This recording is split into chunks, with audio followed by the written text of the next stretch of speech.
Hello, everyone. Welcome back to another episode. And before we get into the episode, I do have an awesome announcement. We have another sponsor, and this sponsor is Far From Home Podcast with Mabel Ninen. And thank you so much, Mabel, for sponsoring the podcast and also for being a guest way back when this podcast started in 2022. And her podcast is about encouraging biblical perspective on immigration and inspiring faith in action. So it's very similar to this podcast. It is about immigration. So I would love if you guys would go and take a listen to her podcast and support it. Again, it's called Far From Home Podcast with Mabel Ninen. And she is also the newest sponsor of this podcast. And I am so grateful for her support. And I love that we are able to collaborate in this space together. I am huge on collaboration over competition. Just because our podcasts are very similar does not mean that they're the same. And so I am so happy to be able to support this podcast, Far From Home Podcast, and have you guys all listen to it as well. So again, thank you, Mabel, and we'll get into the episode. Welcome to the American Dream in the Eyes of Immigrants podcast.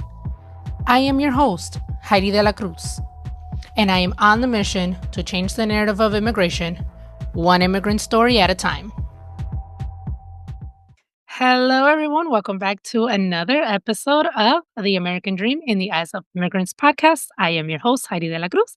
And today I have Miss Janete with us, and she is going to be talking about her journey coming to the United States from Brazil, and also her business, and also her book, which I highly already recommend for everybody to listen or to read. And Miss Janete, if you could, thank you first so much for being here and being willing to share your story and your journey. And if you could just introduce yourself to the audience and let them know who you are, what you do, and then we'll get started with growing up in Brazil. Heidi, thank you so much for having me, and thank you so much for reading my book. I really appreciate it. So, as you said, I'm Janete. Janete, it's actually Janete, or Janete, or Janet, as you prefer. Teixeira-Parente. I was born and raised in South Brazil, in a very small town that you could probably not find on the map. Even I actually did. I You looked did? it up. Yes, I actually looked it No, up in but the the map. actually the city Mandirituba you can find on the map. But the little town, the rural area, you probably You can't find it? Okay, because I really did Google it. I was like, I Yeah, wonder where. Mandirituba, yes, Mandirituba Yeah. you can find. But the place where I was born, it's I mean, if you look Okay. at the Mandirituba map and then you go and then you probably can find it. But if you look in the actually map itself, just Yeah. map normal, you can find it. Oh, okay. So congratulations, you found it. I did. I was like, I wonder where this is, and it's really South Brazil. Like it is. South Brazil, yes. Yeah. In the 70s, when I was born, the population of that small town was about 100 people. And Wow. I knew every single family in that town, and I could Yeah. say their names and who they are.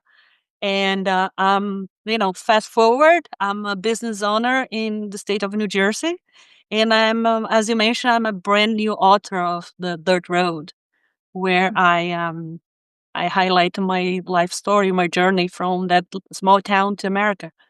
Yeah, and it's such a good book. It was so eye-opening to me, and like I said before we started recording, I was telling my whole family about this. I was like, can't believe this woman grew up like this. And so yeah, so tell us a little bit about growing up in that really small town in South Brazil. Yeah, my childhood was filled with challenges. I'm one of 11, and I was raised in we are gonna call a house, but it was like more like a barn with Okay. no electricity, no running water, obviously no bathroom, um, and also I had the stress of having an alcoholic father, Mm. and it was really it was a tough life, and at home with my parents, I also experienced the tough love. especially from my father, where right was right, wrong was wrong, and there was nothing in between.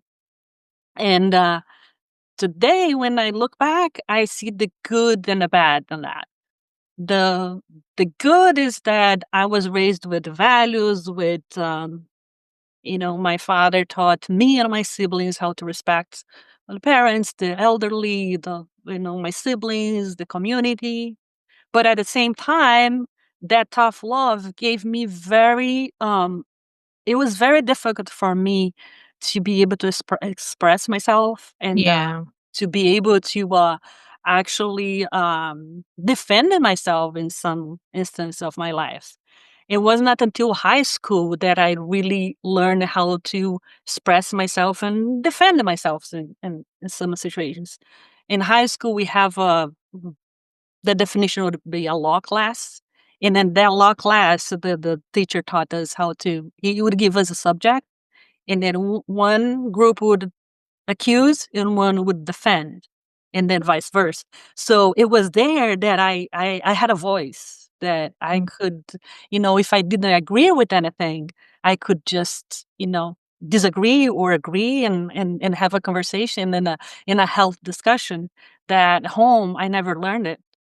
And until today, talking back is not it's unheard in my household. Yes. Even like with my mom, I only have my mom alive now. Um, but if we want to disagree with her, it's more like um, giving something funny to tell her, Mm. and then so Mhm. because we don't want to hurt her feelings, but at the Yeah. same time we are disagreeing with her, Yeah. and yeah, so it was a tough love, but at the same time, um, life um, values and education, and yeah, that was Yeah. my childhood. So you said you're one of 11 siblings. So what number are you? I'm the third one. You're the third. Oh, so you're older. Okay. Yeah, I'm the Yeah. third one, and I'm 19 years older than my youngest The brother. youngest. My gosh, me and my Yes. brother are 18 years apart. Oh, Me and nice. my younger brother. So yeah, It's it was like interesting. he was born and then I was like leaving the house. It's interesting when my youngest brother was born, it was like that gap of like 19 years. So I was like this old girl.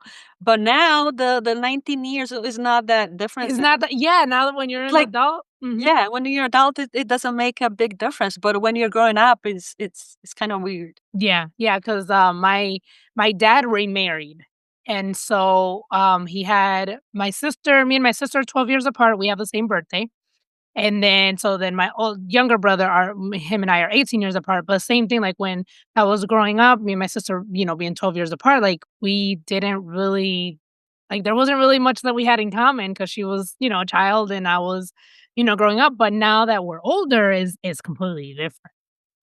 Yeah, and one of my sisters, she's I am 9 no, I'm 16 years older than her. And Mhm. again, it was the same thing when she was born. I was a teenager. And now she was just visiting me not long ago in last August. She was here visiting. It's like she's my best friend. She has been my best friend Aw. for a long time. It's like there is no 16 years difference. It's like Yeah. like the same. Yep. Like, very interesting. Yeah, I love that. And so talk to us about what event actually led you to move to the US from Brazil? So in Brazil, English is a requirement from 5th grade to high school. So it's a second language, and uh, you have to take the English class, you like it or not. So for me, I never liked English. Okay. So my thing was math, chemistry, and physics. English was like, well, yeah, I'm just going to study to take the test to pass the Because I grade. have to, yeah. Yeah, I Mhm. had to. But then life had a very nice surprise for me for English. So during my years in college, I was hired by Siemens Telecommunication. First, I started as intern, And then I was hired as an employee. So I worked really hard. I learned everything at that department. And then at some point, and I was looking forward to have this particular position in that department. And then the day came that the position was available and I was a candidate. But then my boss came to me. Actually, the head boss of the department came to me and said, "Unfortunately, you cannot have this position. You don't speak English." Mm. And I was devastated. I'm like, "Oh my god, I worked so hard for this, and then here I am. I cannot take this position because I don't speak the language." And I was devastated for like maybe 5 minutes, and then I'm like, "You know what? I am going to the United States. I am going to learn this language. I am going to be fluent in English, and I'm going to come back here, and I'm not going to miss any opportunity because I don't speak this language." Wow. And like I just decided to just to come to the United States. A friend of mine was coming because she was reunited her family here, so I have her here that I could, could come and stay with her for a while. Yeah. But my intention was to come here for a year, learn the language, and then go back to Brazil. But that was my plan, but certainly it was not in God's plan. He Yeah. had a different a different path for my life. Yeah. And yeah, fast forward 25 years, I am here. You're still here. That's my country now. Which is crazy because a lot of people who I interview say that. They're like, the intention was to come, go to school, and go back, or learn English and go back. And then, circumstances happen and they end up staying, which was not in their original plan. But I mean, there's that saying that, like, if you want to make God laugh, tell him your Yeah. plans, because it's like, he has Yeah, go. control of everything. Yeah. So, talk to us about first coming to the United States. So, you come to learn the language, so you don't know English. And did you have any expectations of the US before coming, or not really? Actually, when I made a plan as to come to the United States, I was aware that I would be an immigrant like everybody else. Mm, I knew that, I was well educated in Brazil. I had just finished my master's degree, but that meant nothing here. That the jobs I would take would be, babysitting, cleaning houses, and things like that. yeah. Mhm. And back home, my friends were like, "Are you crazy? You are leaving your job here, even though you didn't get that position, but you are working for an international company, Yeah. and you are just leaving this and going there for something that you don't know what's gonna happen." And I always told them, I know that I'm fully aware of this, but I'm not scared of the unknown. I'm going Mm. there and I'm going to try, and then that's my goal. I needed to learn this language, and that's what I'm going to do. I'm not a quitter. I am going to do it. And that's what I did. Um but one expectation that I had was about the transportation system. Oh, yes. Yeah, because in I am from a very small town, but when I was in college, I moved to this big city called Curitiba, which is I don't know how many uh, people live there in the Yeah. but 1900, but um, now it's about 1.7 million people. Okay. So it's a big city. And they have and they had at that time a very sophisticated public transportation Yeah. that I think, don't quote me on that, but I think the transportation was inspired by the Canadian public transportation, I believe. Okay. So it was like you could go from point A to Z with bus fare, and you would never leave the bus. Like you go through station to station to where you had to go, and it was fast. They had, and they still have just a road just for the bus, and it was like first class Mm. transportation. So I thought, Well, in the United States, everything is perfect in there. It should have transportation like perfect as here. Yeah. For my surprise, the very first time I needed to take the bus here in New Jersey, the New Jersey Transit, at the time, I got into the first of all, there was no the place where I had to wait for the bus was like outside and like a random place outside. Mm-hmm. Nothing, Mm-hmm. a Yeah. little thing in there that you're waiting for the bus. So Yeah. I got to the bus and I had to pay the fare like right in the bus at the time. And I'm like, this is not what I expected. That was kind of like I was disappointed with that. But Yeah. then that was like just a minute, and I'm like, I got used to it. And then I had to take so many buses and trains towards the years before I was able to drive that I was so comfortable with the transportation that I didn't even remember the Curitiba transportation. Yeah. Okay. So the transportation was a cultural or the expectation that you had. Can you remember any culture shocks that you first experienced moving when you first moved here? Well, I think one thing that it was, I'm not gonna say a shock, but it was something different. Mm-hmm. Um, it was parties. Like you get an invitation for a party, Mm-hmm. you are invited. Hi, Heidi here. Thank you so much for listening and supporting my podcast, but most importantly, the mission. If you would like to further support this podcast, there are a few ways you can do that. You can sign up for the newsletter. You'll receive the episodes straight to your inbox every time they drop. The link is in the show notes and the show description. You can subscribe to the podcast YouTube channel. And lastly, you can donate money. That link is also in the show notes and show description. If you would like to sponsor an episode or promote your business on this show, send me an email at Heidi@HeidyDelacruz.com. Thank you and enjoy the rest of the episode. Not your spouse, not your boyfriend, not your friend, nobody. You're the one getting the invitation. The And name that of was the invitation is the person exactly, who's invited. Yeah. exactly. And then I was like, oh, so I cannot take my boyfriend with me at this party? Oh no, you cannot. No, yeah, no. The invitation came for you only. And then you bring a gift. And in Brazil, you bring a gift and a person opens the gift in front of you. In Brazil. In Brazil, yeah. Okay. I I mean, I don't know now because, things change. But back then, you gave a gift, somebody opens in front of you. So you know what you got, and you're like, oh, thank you so much. And then you say thank you right there, and that's it. You Mm-hmm. don't send a thank you card, nothing. You already said thank you.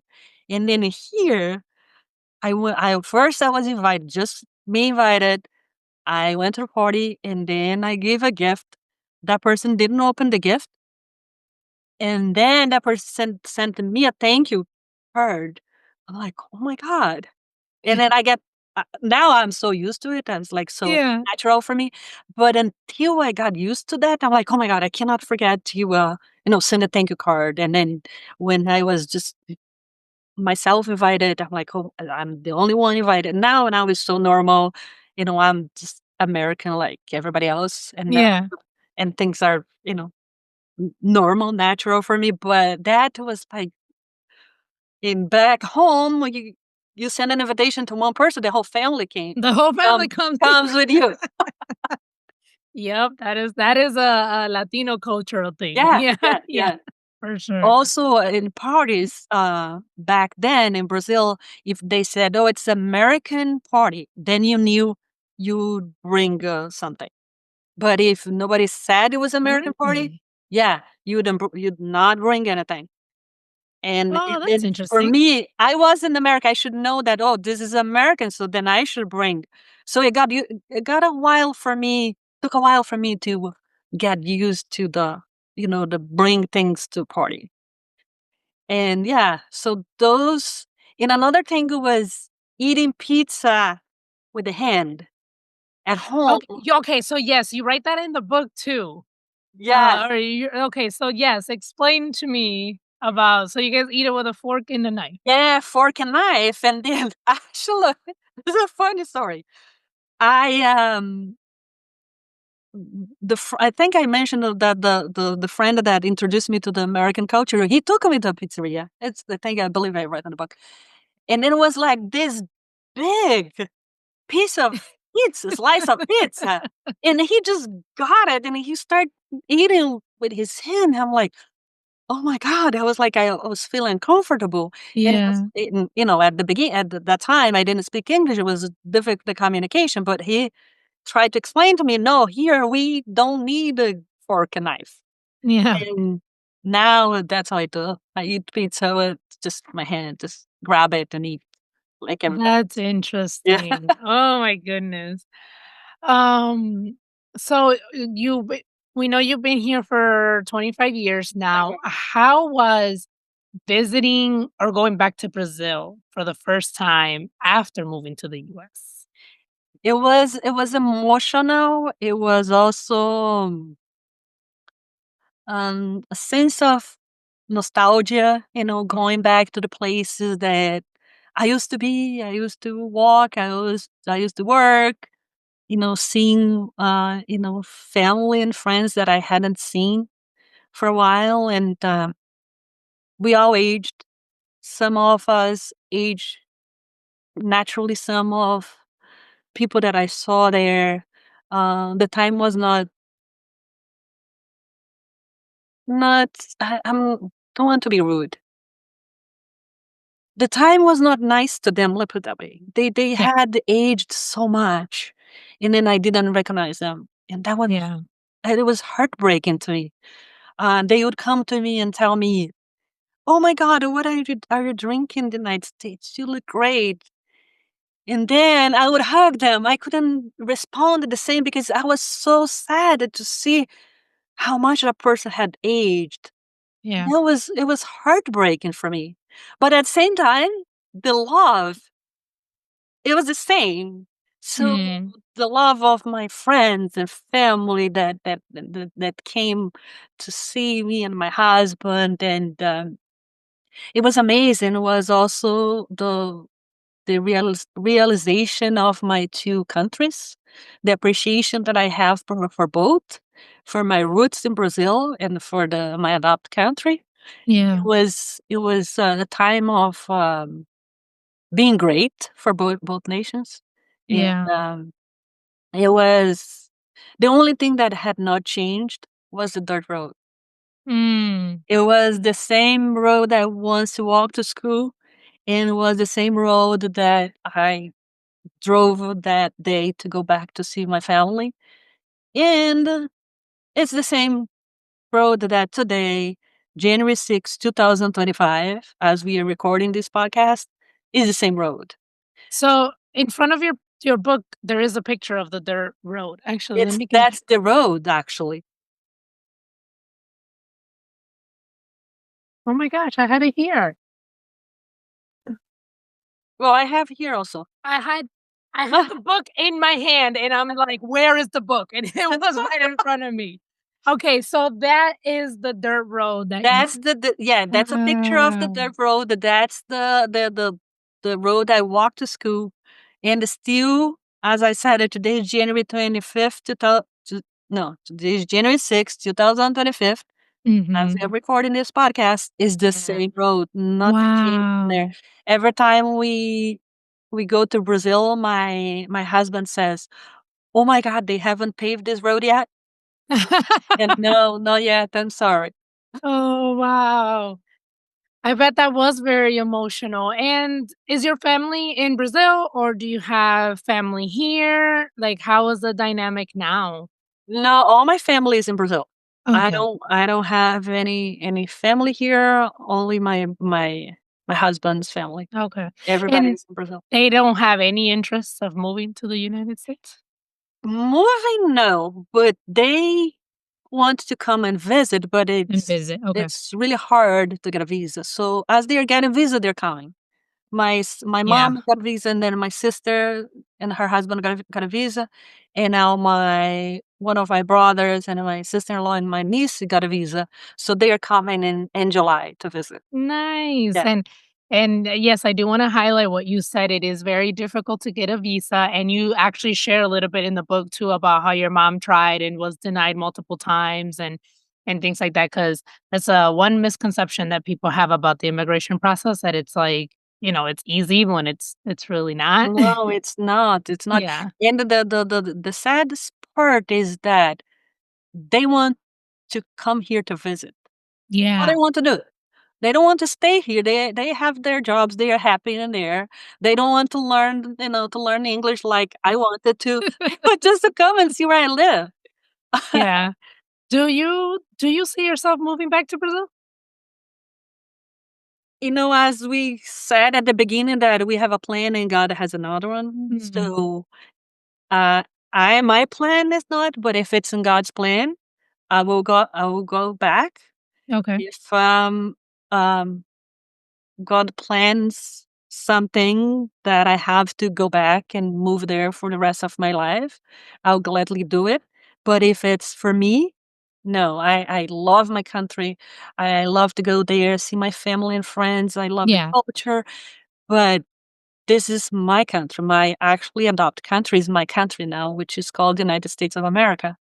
Yes. And I'm proud of this country and the opportunity that it has given me.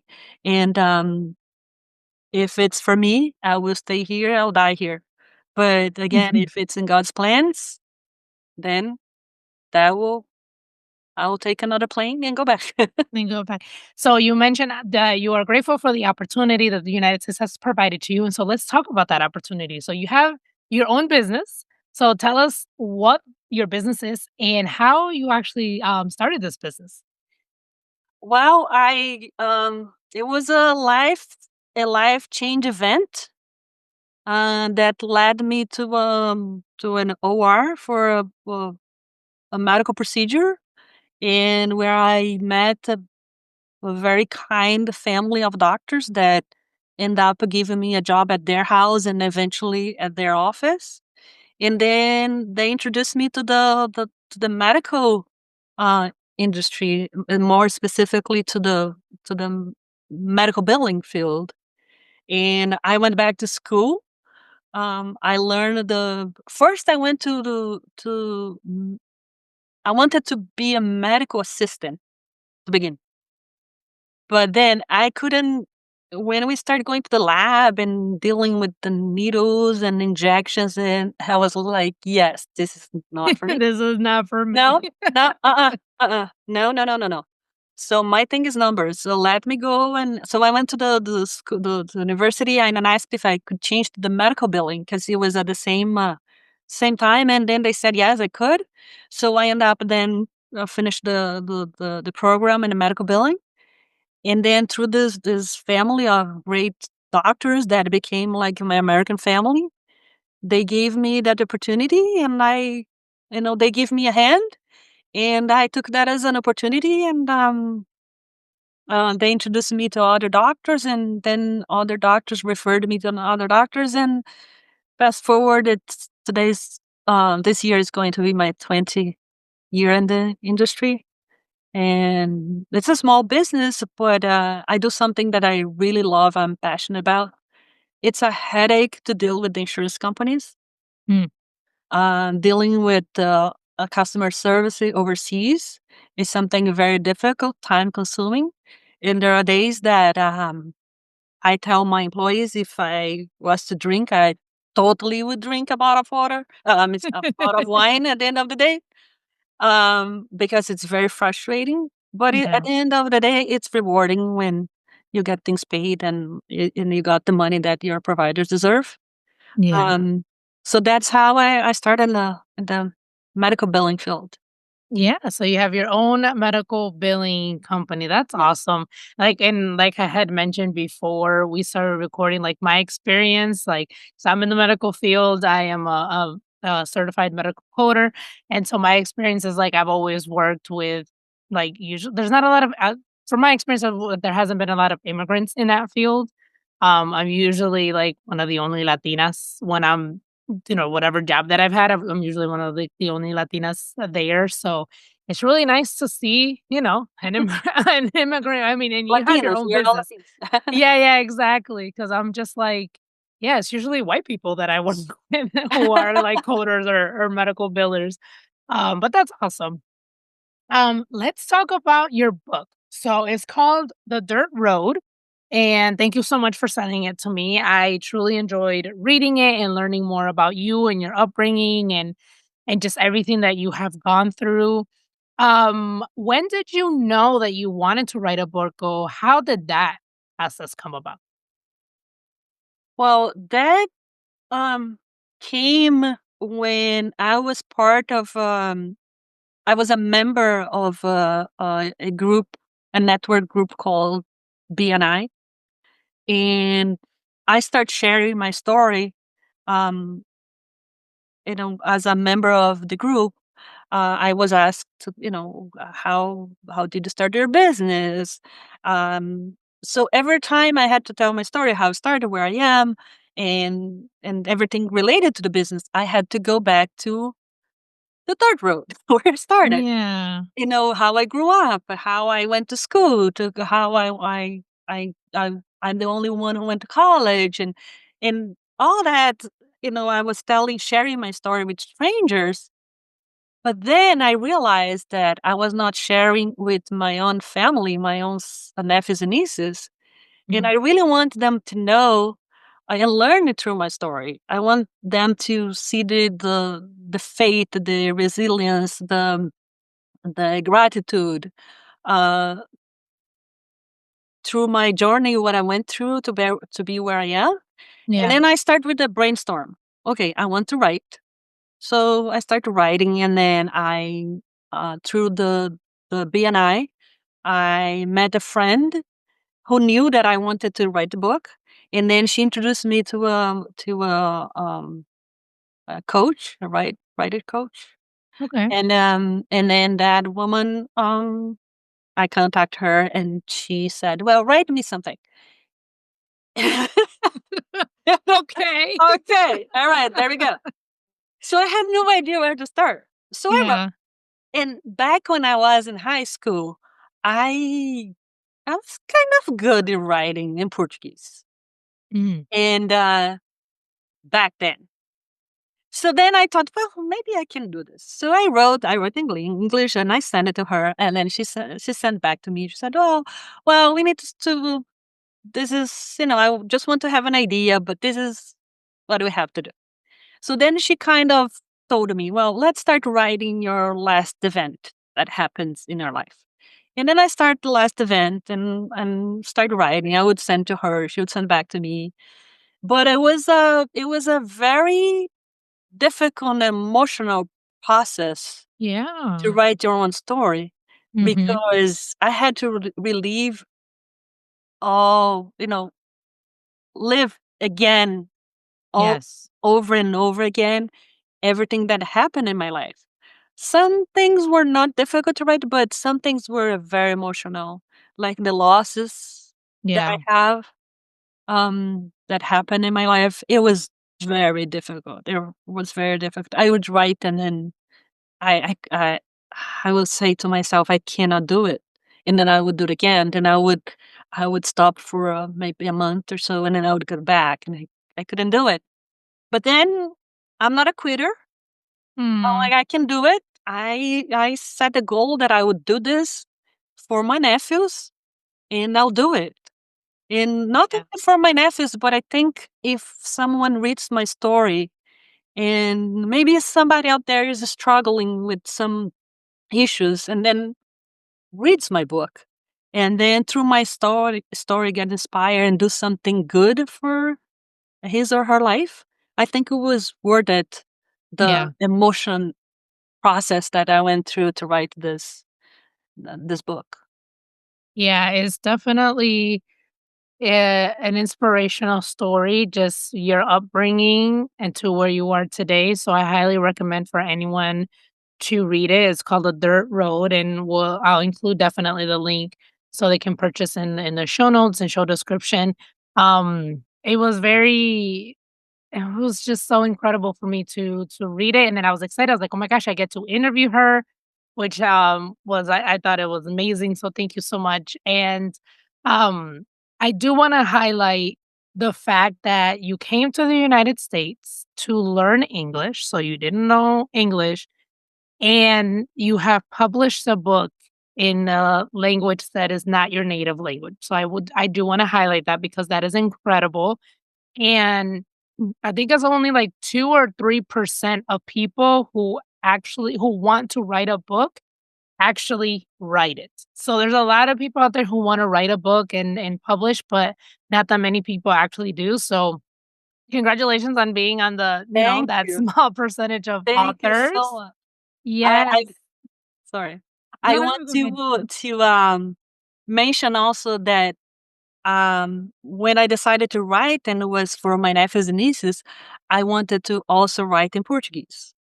And when I came to the United States 25 years ago, I I would meet my Brazilian friends, and they would say, "How do you say this word in Portuguese?" Well, they would say a random word in English, and they would say, "How do you say in Portuguese?" And I would think, "How's that possible? You're born in Brazil, and you do not know that word."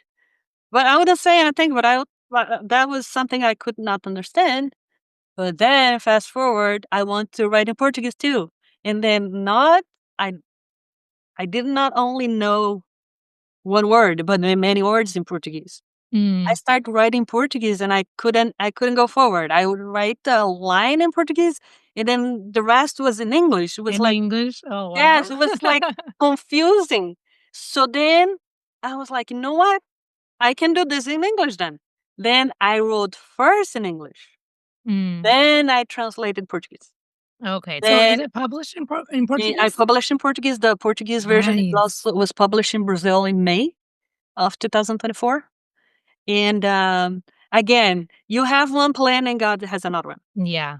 My plan was to publish in English first and then in Portuguese. But God again said, no, no, no, no, no. It's my way, not yours.